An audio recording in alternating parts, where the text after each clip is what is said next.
Your brain, under the right conditions, if you feed it new information, I'm repeating this, under the right conditions, it will believe those conditions.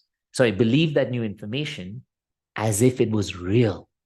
So much so that if you now, once believing those things, step into your life, you'll believe them so much that you'll only act in this direction.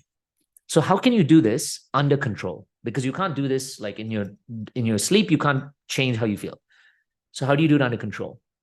Meditating is the most powerful way of slowing down your brain waves.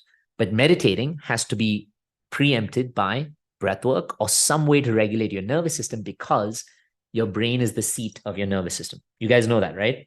So if you don't slow down your nervous system, your brain's going to be like, well, fuck off. I'm not going to, I'm not going to change at all. Pardon the French and the middle fingers, but it's just basically going to say, I'm not going to do anything. So you have to slow down the brain waves to a point where the brain is like, now I'm listening. What do you have to say to me? And then when you feed it this new information, it slowly starts processing it and believing it. I want to tell you a really small example of how this changed my life. When I was around 26, 27, I went through a massive breakup.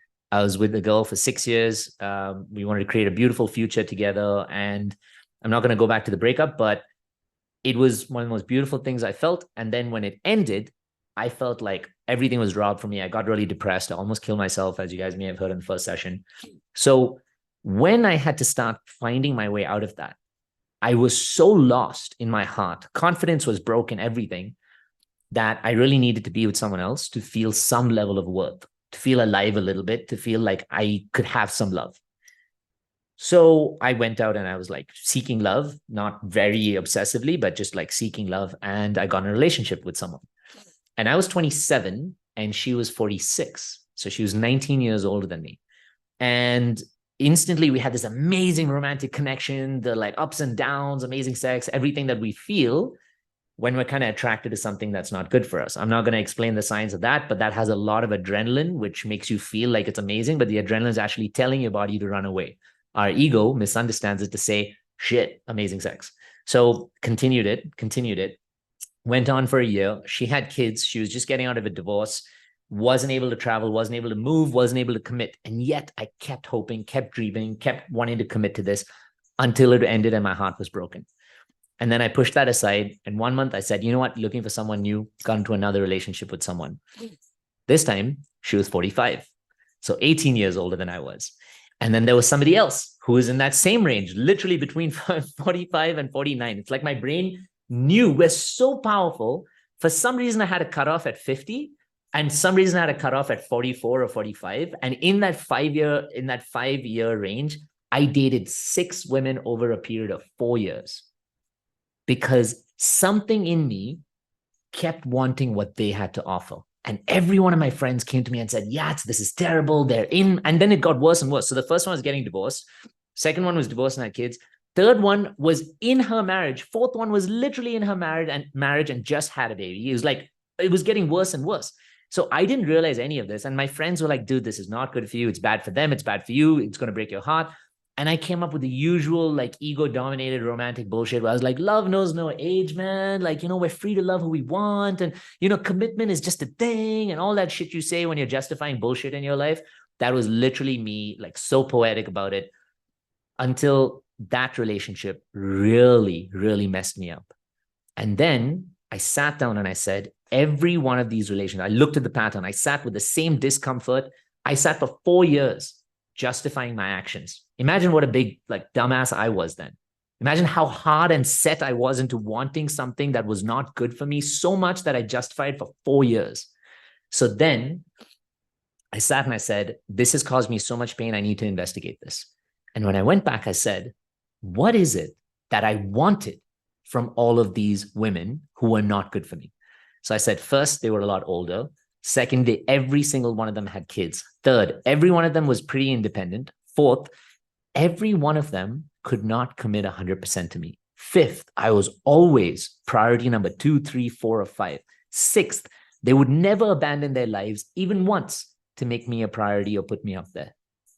And then I was like, holy shit, this is my mom. This is everything I wanted from my mother. someone who had me when she was a lot older, because she had 4 kids, so I was the 5th. I was never the number one priority because there were already someone who was emotionally fatigued by the time she came to me, which was literally all these women, someone who had all her priorities in her life and couldn't abandon any of them to give me all the love I wanted, which was my mom again, someone who was in a difficult relationship and so kept wanting other sources of her own, like love and validation, whatever, which again was my mom. Every single thing was my mom. And what I wanted was an older, loving, nurturing woman who could give me motherly love, who could make me the little Peter Pan and give me that motherly love so that I could finally feel like my inner child was whole and complete. And so I went from woman to woman to woman to woman, representing the exact same characteristic, breaking my heart every single time, more and more, until I finally got hurt so bad that I realized I am creating this pattern. So what did I do after that? I was so not disgusted. I was so shocked at myself that I locked myself up for 2 months because I said, if I go out anywhere, I know how good I am at landing another woman. I know I'm going to land another woman. So I didn't meet anybody. I only literally met men or people who were committed and friends. And I didn't, even when women smiled at me at the park, I just put my head down and I went, I was like, I know myself. I'm not even going to say hi. I'm not going to commit to anything. And so I worked on myself and I recognized that the only way I can beat this, and I want you all to write this down, is to give myself what I have been wanting from all of these wounded relationships for so long. To give myself what I have been wanting from all of these wounded relationships right now. So then the next step was, okay, Jeeves, how do you actually do that? How do you give yourself this? So I recognized, is it me in the present moment who really wants it? Or is it me in the past who's been wanting it? And I just keep continuing that all the time. So I recognized that the part of me that actually wants these needs, and this is the next thing I want you to write down.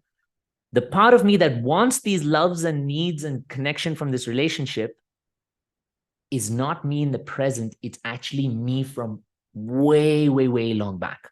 The little being inside me is the one who actually wants these things, not me in the present moment. Me in the present moment is just a manifestation or a projection of that subconscious mind wanting those needs.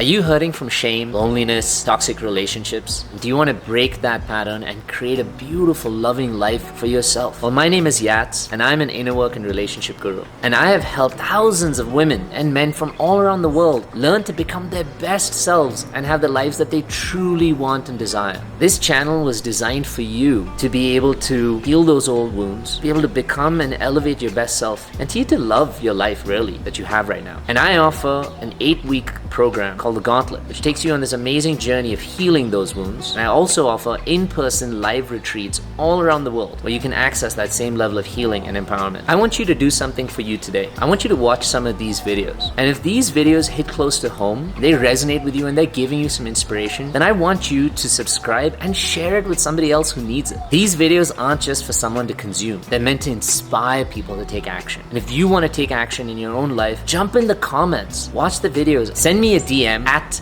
The Inner Yats on Instagram, and I'll see you in the next video.